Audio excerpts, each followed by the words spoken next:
How to fix stuck on loading screen in FIFA Mobile app. Let's get started. The very first thing you want to do is check your internet connection. For that, launch your settings.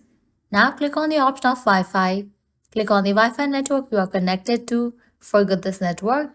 Give a fresh restart to your router. Rezone it. Then you can check whether your problem has been solved or not.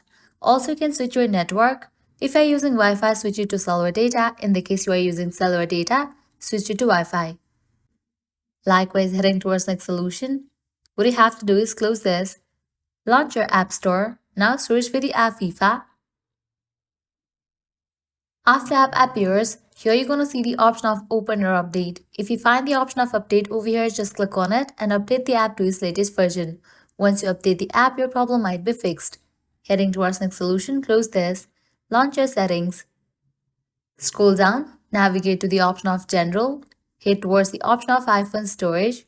Now on this page, you're going to find different apps that are installed in your device. Hit towards the app FIFA. Once you find it, open it. Then click on Offload app. Click on Offload app. Offloading app clears cache for the app. Then click on Reinstall app. If the solution doesn't work for you, if you still encounter the issue, what you have to do is completely delete this app from your device and reinstall it. To do that, click on the option of Delete app. Click on Delete app.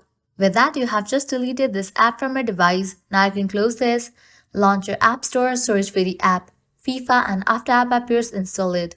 By applying all these solutions, your problem will be fixed. Lastly, you can give a fresh restart to your device.